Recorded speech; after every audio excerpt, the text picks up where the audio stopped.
Good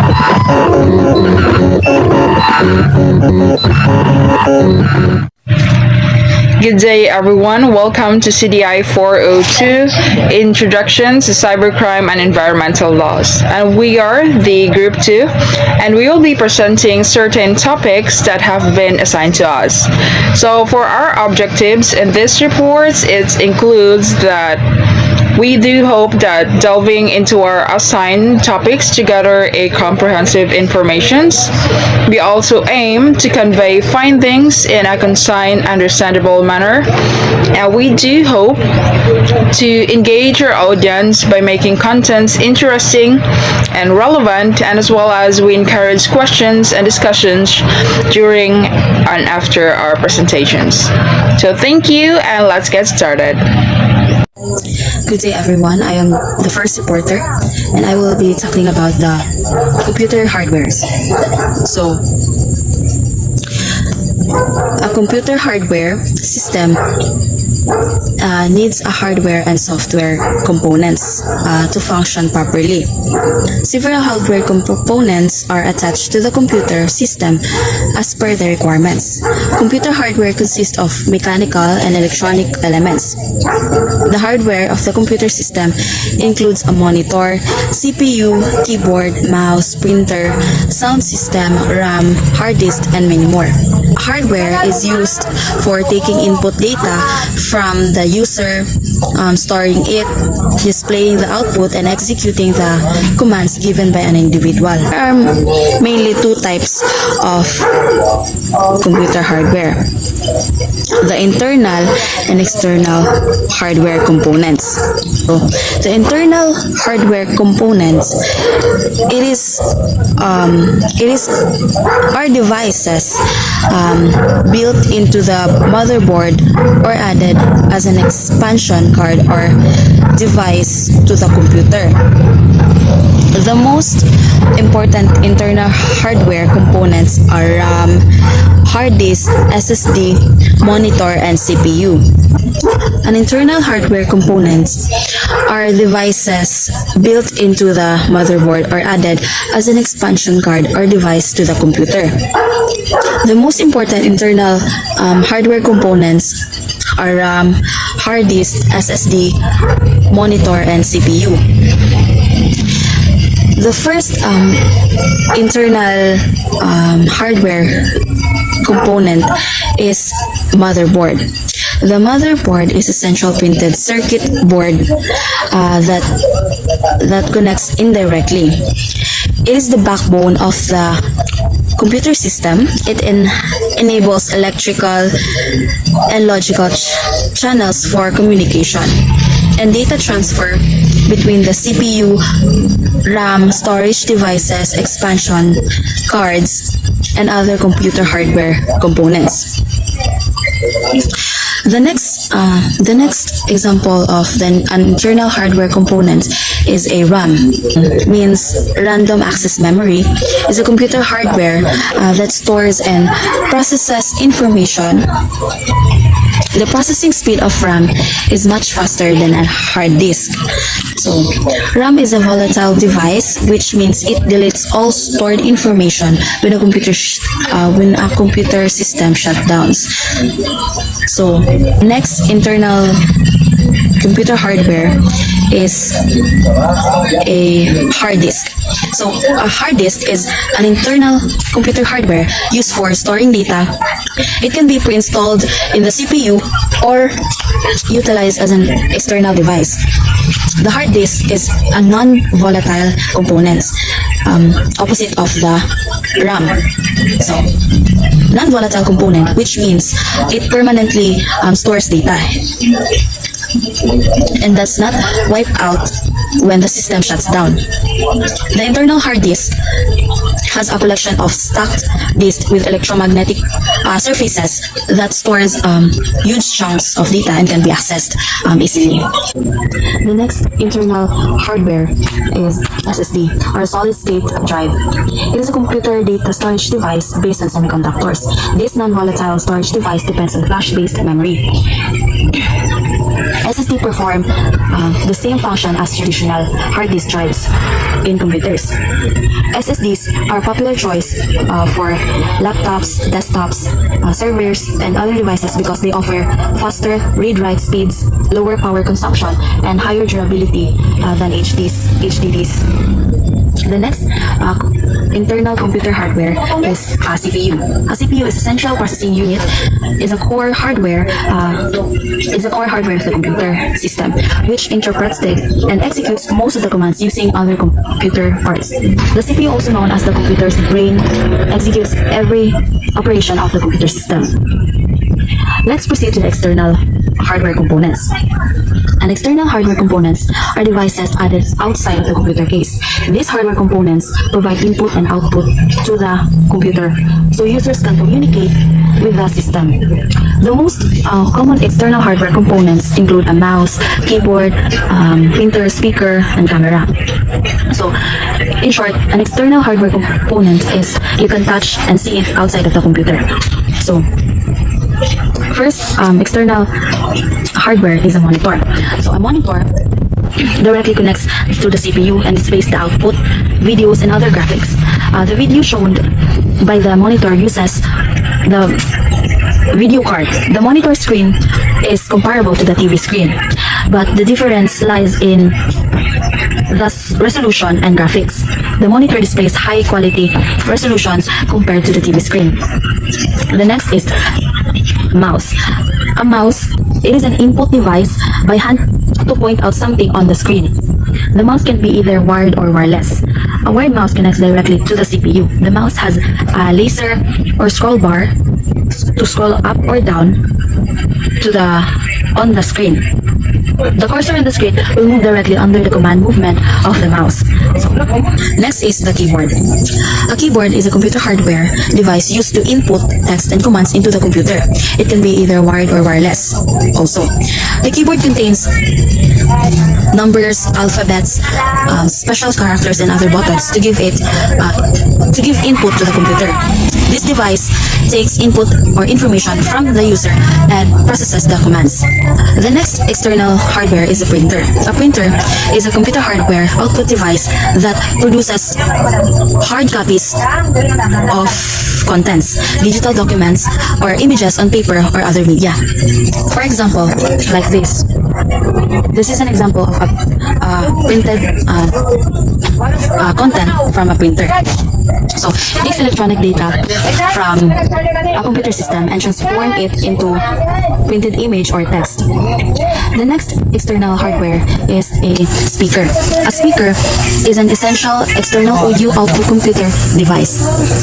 It produces audio output for listening to music, watching videos, playing games, and conducting video conference. The computer sends audio signals to speakers, and speakers convert them into sound waves that users can hear. So let's proceed to the advantages of a computer hardware. The following are the advantages of the computer hardware. So first, it automates the task and helps the store huge chunks of data that can benefit the organization or individuals. So it can help to store data that humans cannot remember, but computer can store it. Second, the fast processing speed of a hardware device is useful for executing more operations at one time. So, computer hardware can make our life better and easier to execute operations. So, third is computer hardware devices are multiprocessing, meaning the user can use more than one hardware device simultaneously. Lastly, installation and upgradation of the hardware device in a computer system are easy as per the user's requirements. So that's all for my report. The next reporter will be tackling about the Botnet. Hello everyone, so I'm the next reporter and I'm going to tackle about botnets and what are the effects and works of botnet. So botnets are networks of hijacked computer devices used to carry out various scams and cyber attacks. The term botnet is formed from the words robot and network. So assembly of a botnet is usually the infiltration stage of a multi-layer scheme. So the bot serves as a tool to automate mass attacks such as data theft, server crashing, and malware distribution. So botnet is a kind of malware. So how botnet works. So botnets are built to grow, automate, and speed up a hijacker's or a hacker's ability to carry out larger attacks. So botnets are used to criminal activities, and so there are two terms that we have to tackle about. So the first one is a bot herder. So what is a bot herder? So this bot herder leads a collective of hijacked devices with remote commands. Once they've compiled the bots, a herder uses command programming to drive their next actions. So they are the mastermind behind the works of botnet attacks. So the party taking command duties may have set up the botnet or be operating it as a rental.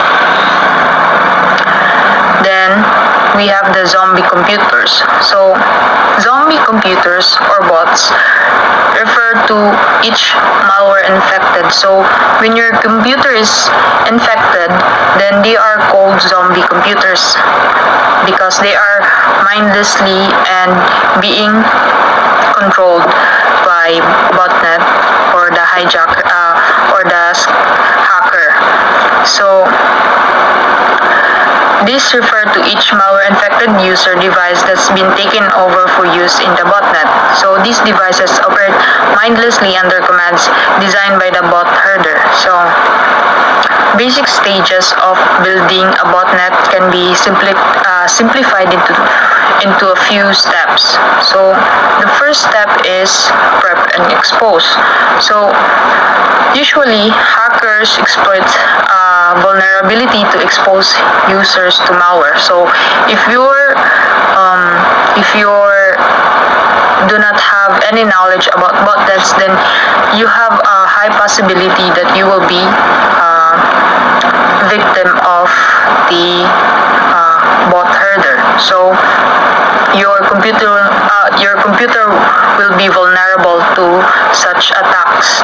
So the second stage is infect. So user devices are infected with malware that can take control of their device. Then number 3 is activate. So hackers mobilize infected devices to carry out attacks.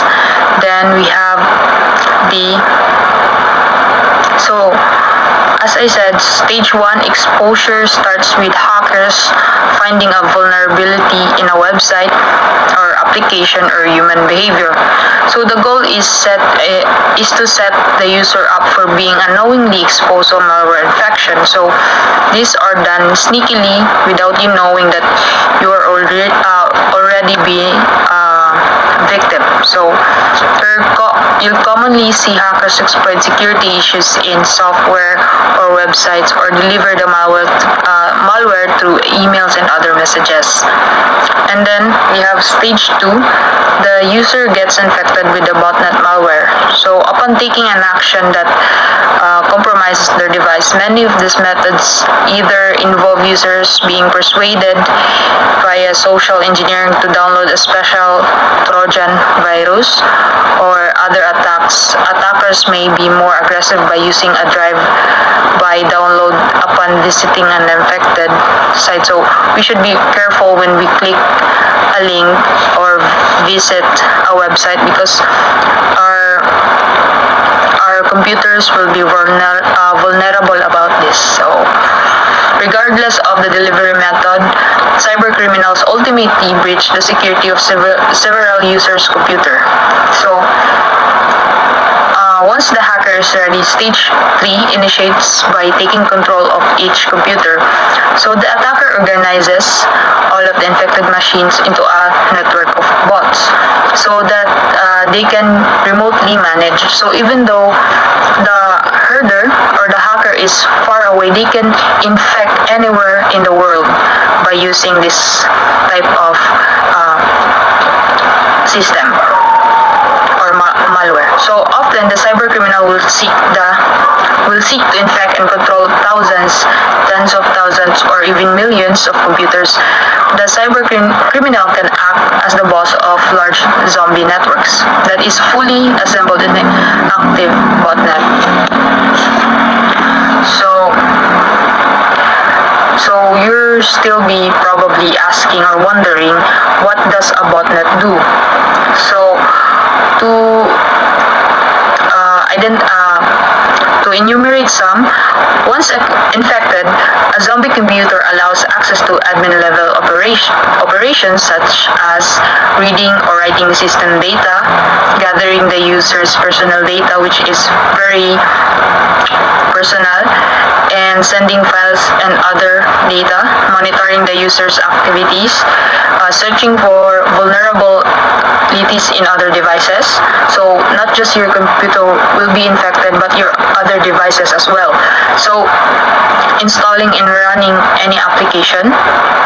And then, so how do hackers control a botnet? So issuing commands is a vital part of controlling a botnet. However, anonymity is just as important to the hacker. So as such, botnets are operated via remote programming. So they have this called CNC, which is command and control, is the server source of all botnets, instruction and leadership. This is the bot herder's main server. So, and each of the zombie computers gets commands from it. So the command and control is the herder's main server. And then each botnet can be led by commands either directly or indirectly in the following model. So they have two types, which are centralized client-server models and decentralized peer-to-peer or P2P models. And then, so centralized models are driven by one bot herder server. A variation on this model may insert additional servers tasked as sub-herders or proxies. So however, all commands trickle down from the bot herder in both centralized and proxy-based hierarchies. Then we have the decentralized models. So embed the instruction and responsibilities across all the zombie computers. As long as the bot herder can contact any one of the zombie computers, they can spread the commands to the others. So the peer-to-peer structure further obscures the identity of the bot herder party. So with clear advantages over older centralized model, so P2P is more common today. So what are botnets used for? So as I've mentioned earlier, so botnets creators always have something to gain. So they gain either for money or personal satisfaction. So number one here is financial theft by extorting indirectly stealing money.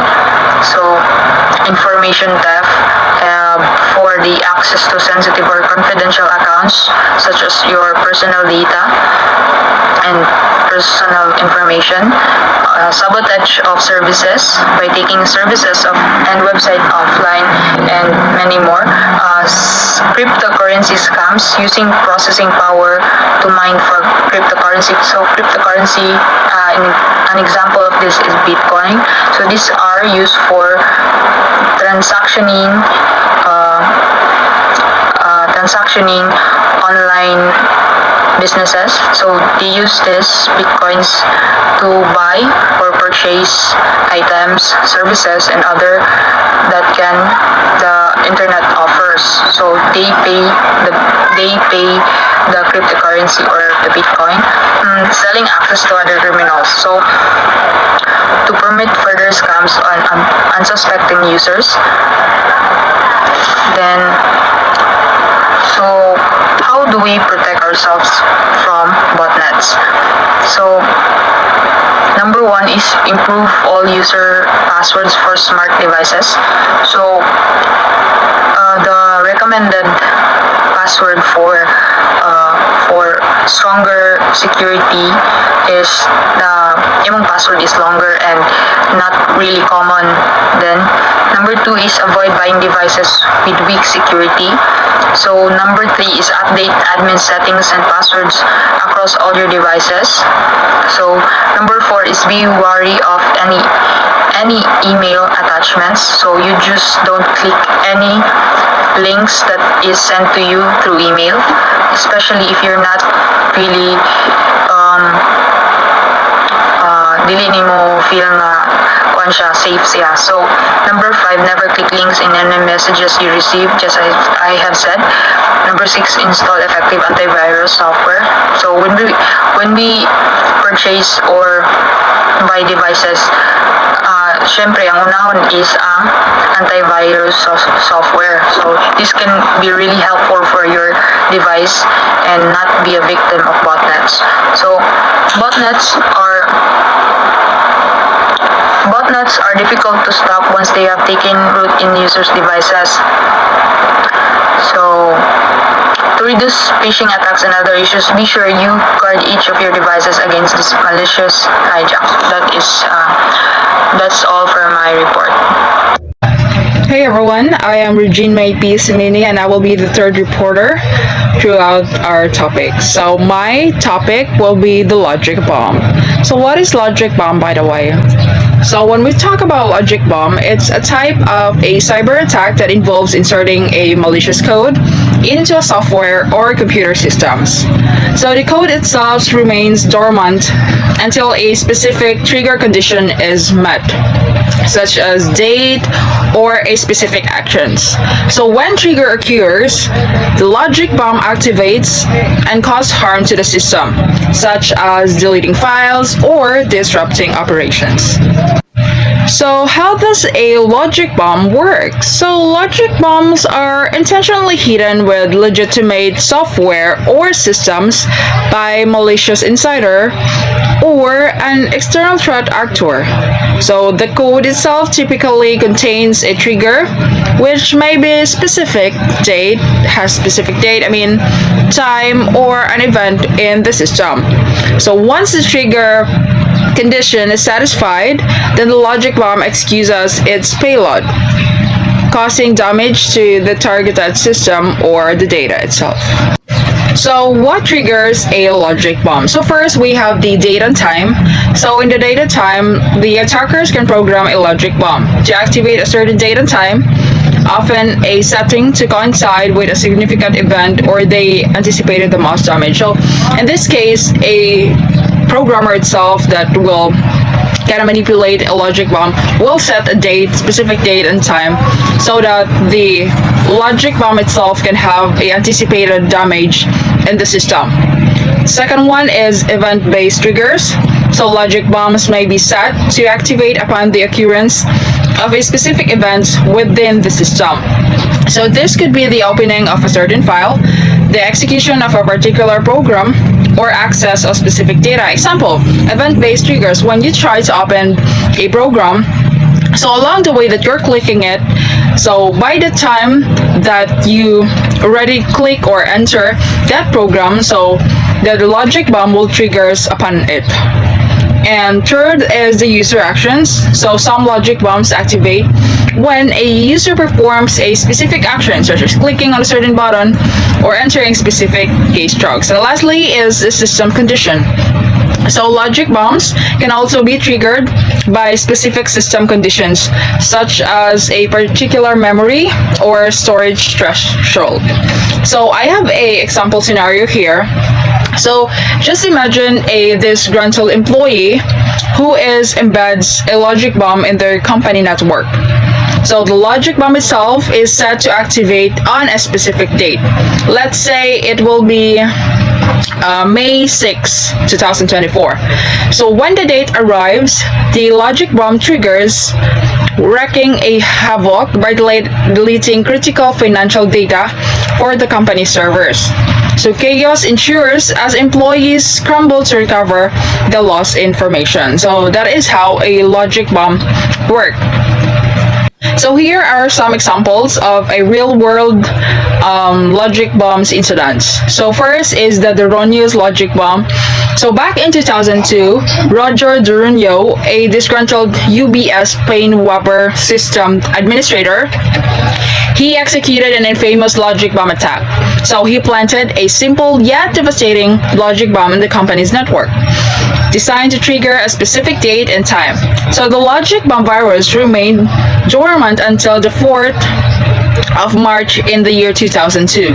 So when it is unleashed, its malicious payload, thousands of copies actively targeting critical UNIX servers and causing catastrophic disruptions to the organization operation.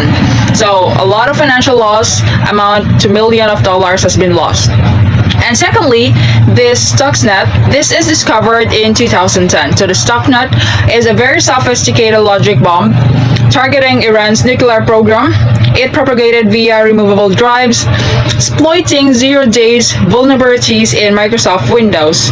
So these Stuxnets also manipulated the propaganda of the programmable logic controllers, controlling centrifuge, causing spin to erratically and damage the attack, caused a significant setbacks for Iran's nuclear program. Imagine that. And also, the Stuxnet itself highlight the potential of a digital weapons in cyber warfare. And lastly, the SQL slammer. So in 2023, the SQL slammer, is a worm that caused a widespread disruptions to the internet corporate networks.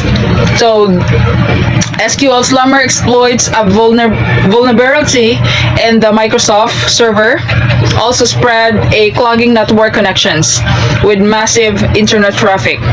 So it efficiently propagates a severe performance degradation of service and outage globally. So SQL Slammer's rapid and extensively disrupt affects some critical systems back in 2023, websites and emergency services. Also, we have a consequences of the logic bomb. So the word itself, logic bombs, it have a very, very severe consequence for targeted system or organizations. So when a logic bomb itself is activated, these malicious programs can cause significant damage and disrupt critical operations. So some of the consequences of the logic bombs are data loss and system disruption. So in data loss and system disruptions, logic bombs can delete or corrupt data, rendering it irretrievable. So it's very hard to retrieve files already when the data is lost or there is a system disruption already from a logic bomb. So the destruction of files and database can lead to severe operational financial loss or loss of productivity in such organization or a government itself. Secondly is the financial losses. So in organizations targeted by logic bombs, it may incur substantial financial losses down to downtime, recovery costs, or potential legal liabilities. So the disruption of operations can result in the loss of revenue and damage to a company reputation. Thirdly, it's operational downtime. So the operational downtime, logic bombs can force organizations to shut down their system and temporarily prevent future damages. So this downtime may affect critical services and leading to service outage and customers' dissatisfaction. Next one is damage to critical infrastructure. So in this case, the logic bomb attacks targets the industrial control, such as the power plants or manufacturing facilities. Physical damage to equipment can occur also.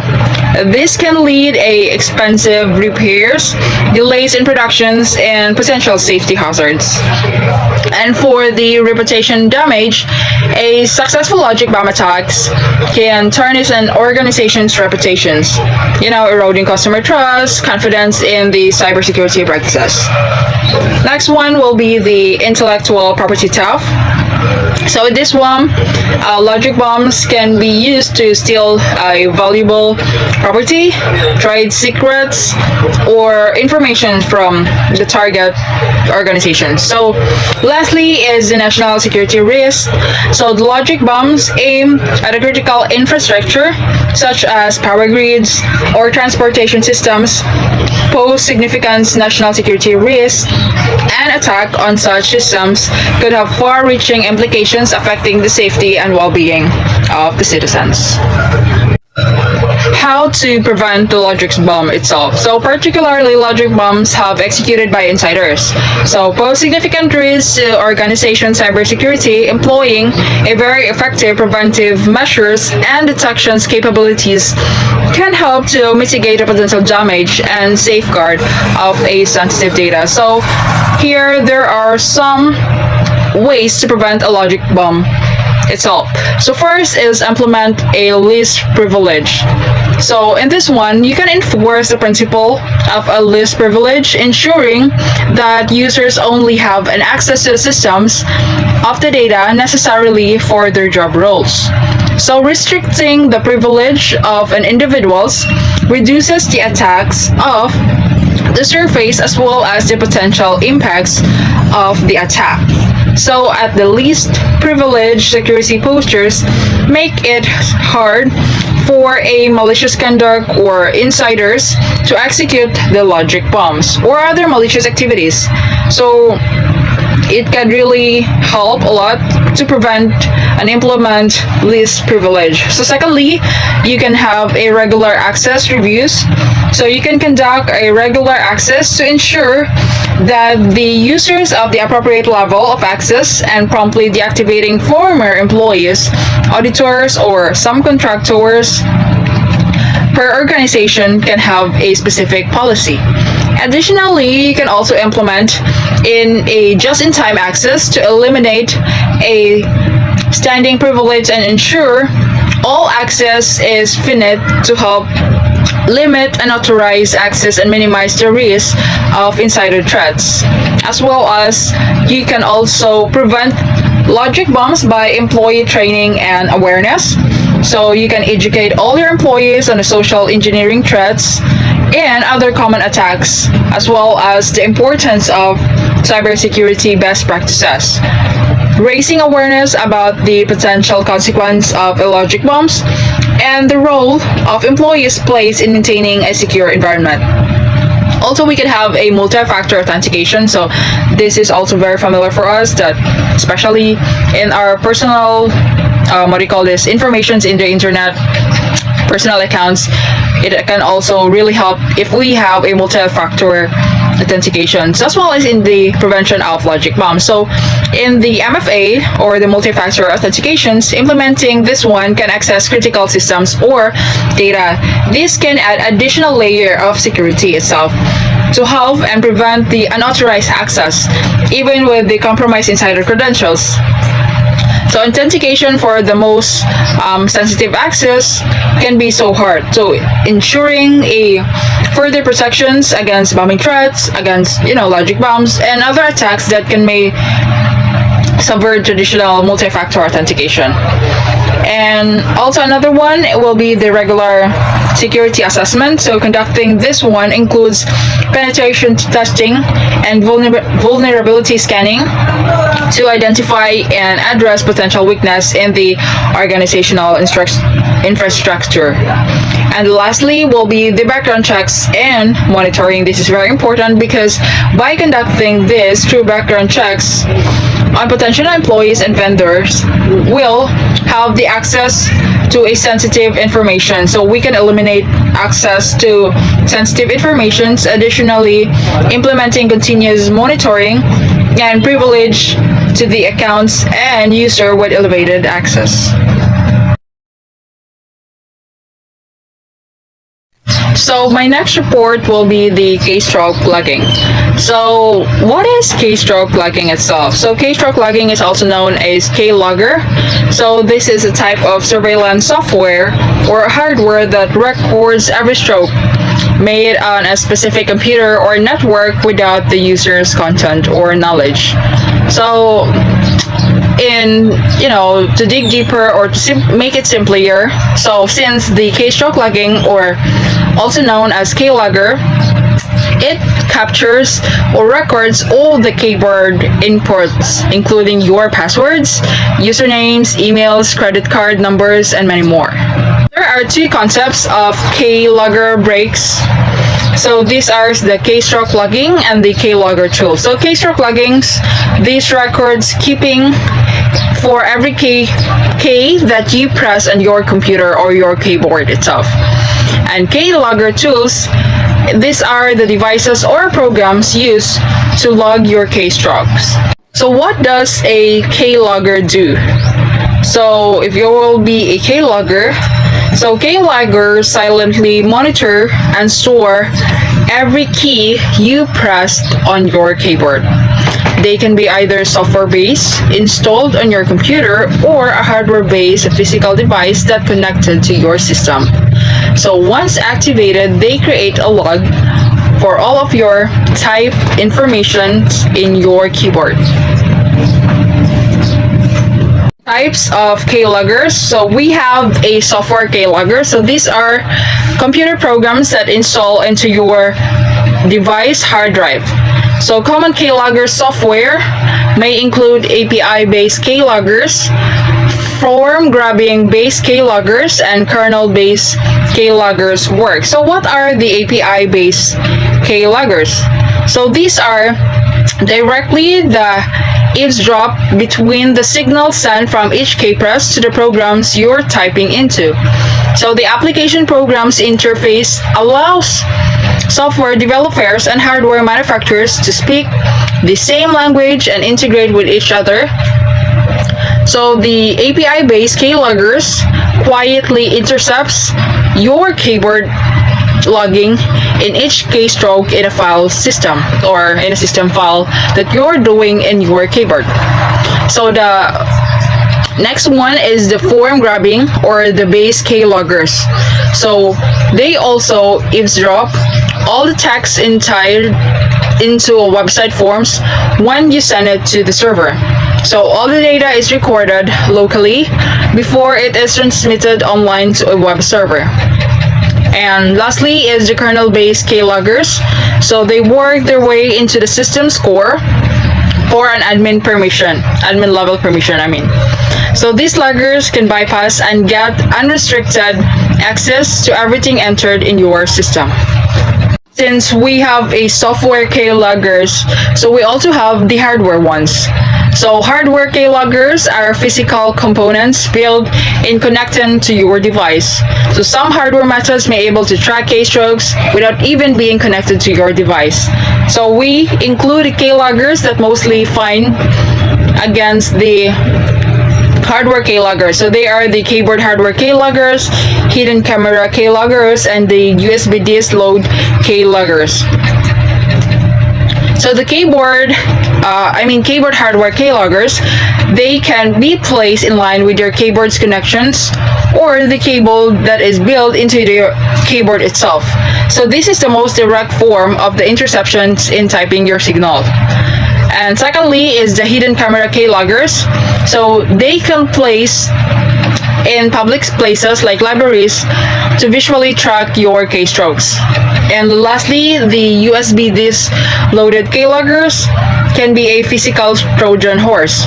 So they can also deliver a keystroke logger malware once connected to your device.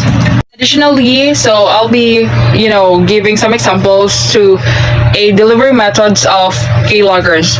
So they can also deliver, keylogs through phishing emails. So through phishing emails, by clicking it or downloading or attached phishing email, can accidentally install keylogging malware. So you need to be very careful.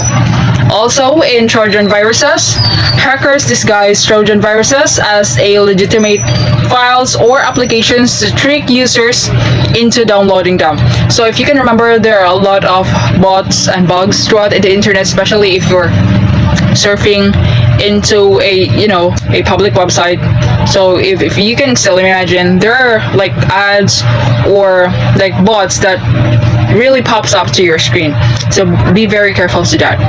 And the zero-day exploits, so they can also occur when hackers exploit existing software vulnerabilities before a developer can fix them. And lastly, the infected system. So keyloggers can piggyback on already infected devices and install additional malicious hardware. So in the keyloggers or keystroke logging, it also have a consent and intention. So keylogs can either be tools or weapons, depending on who install it and how they use the acquired information. So legitimate use includes monitoring employees' activities or parental control. A malicious actor can capture sensitive data like fraud or identity theft. So remember, keyloggers can be stealthy dangerous, so it's very essential to protect your devices with a very strong cybersecurity software and stay vigilant to against protect these potential threats. Here are some common legitimate uses for keyloggers. First will be IT troubleshooting. So this one, they collect all the data to a user problems and resolve accurately. Computer product development, they also gather user feedback to improve products. Business server monitoring, they also try to use this to watch for unauthorized user activity on a web server. And the employee surveillance is to supervise safe use of a company property on the cloud. So additionally, there are some delivery methods for a keylogger. So first will be the phishing emails. So example for this are by clicking or downloading an attachment in a phishing email that can accidentally install a keylogging malware. So be very careful for that. And also, it can be in a form of a Trojan viruses. So a hacker may discuss a Trojan viruses as a legitimate files or application to trick the users into downloading them. And also, it can be in the methods of a zero-day exploits. So these can occur when hackers exploit existing software vulnerabilities before developer can fix them in infected systems. So a keylogger can, piggyback already an affected device and install additional malicious software. So just always remember that keyloggers can be stealthy and dangerous. So it's very essential to protect your devices with a strong cybersecurity software and stay vigilant always against potential threats to your devices.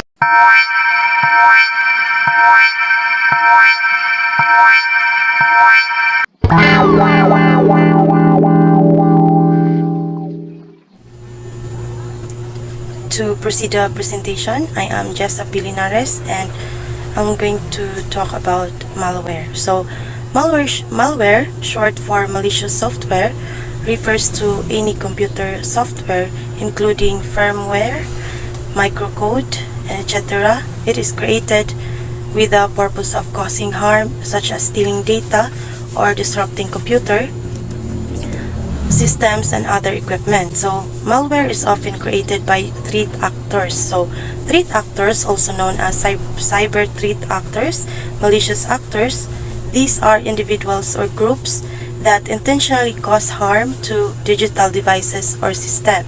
So they are often created by threat actors to make money, either by spreading the malware themselves or selling it on the dark web.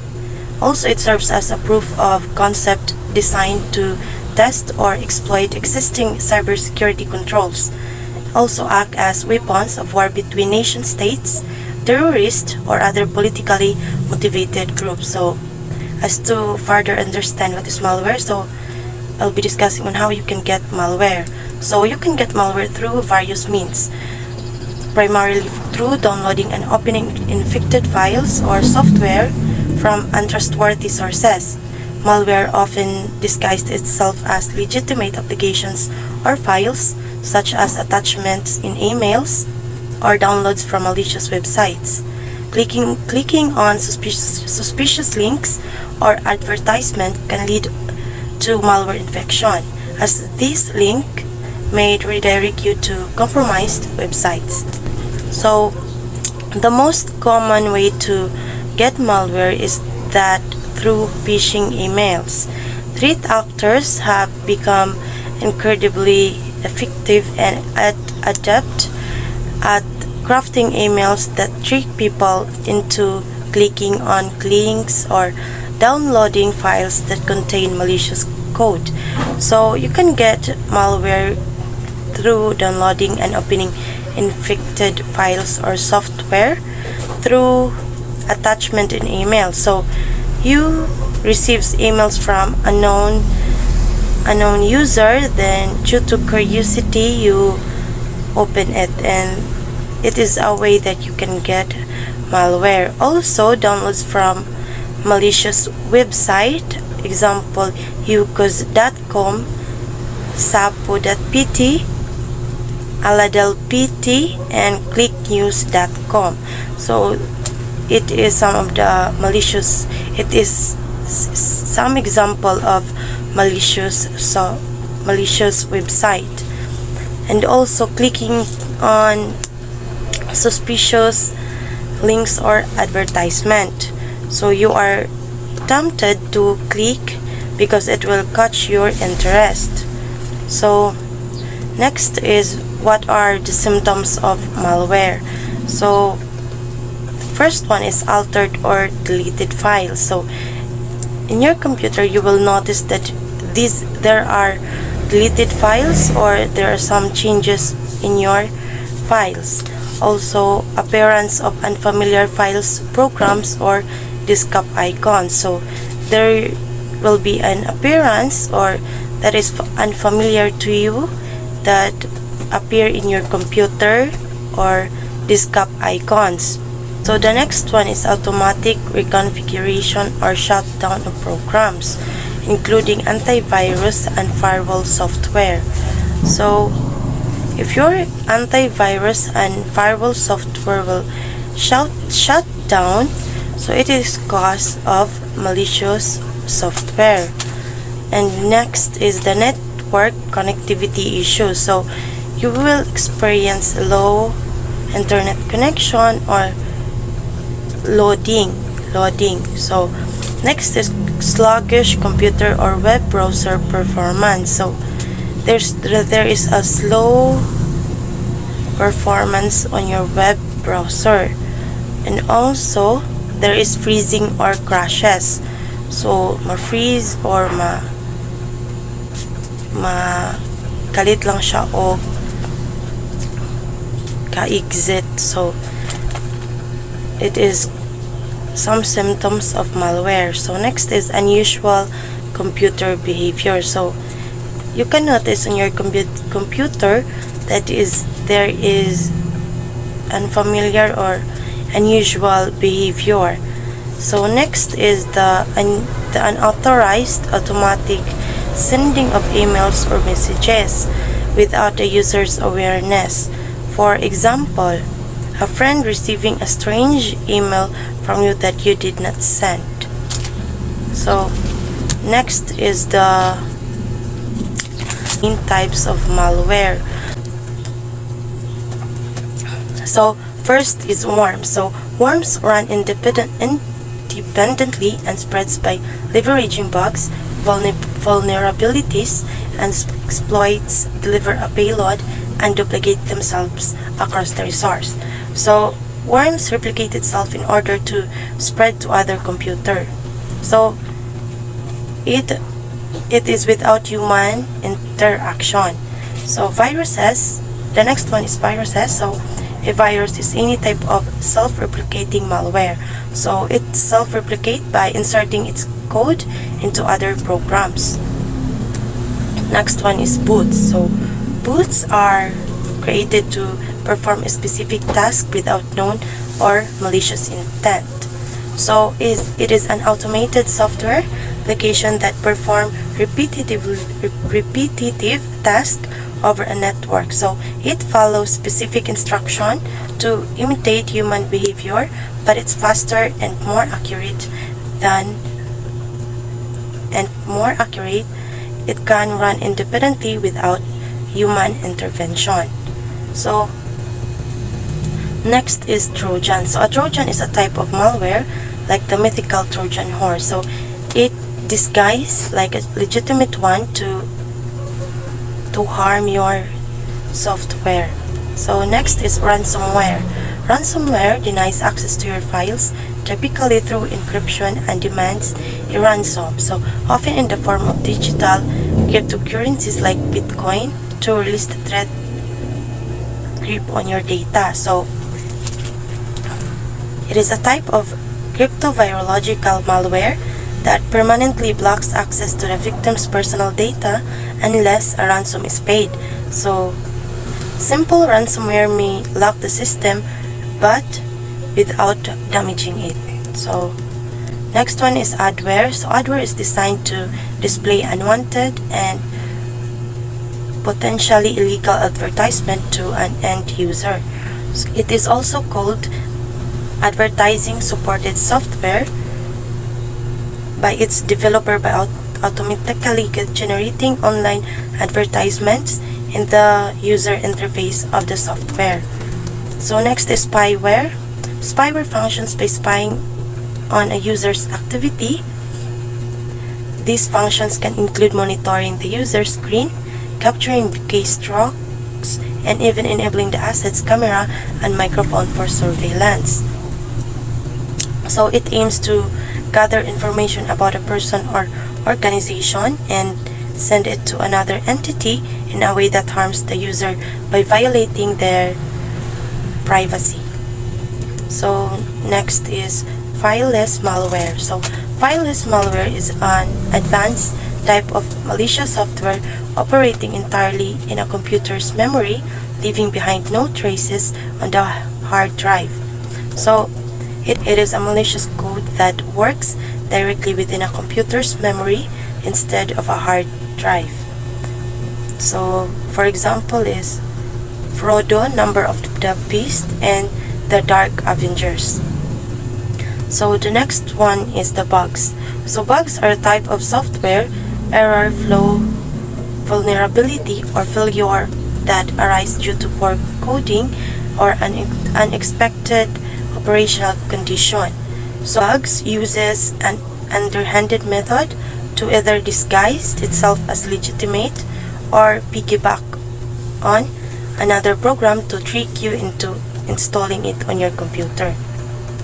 So how to prevent malware? So to effectively prevent malware, businesses must recognize that relying solely on traditional antivirus technology is wholly insufficient. Protecting against the broad different types of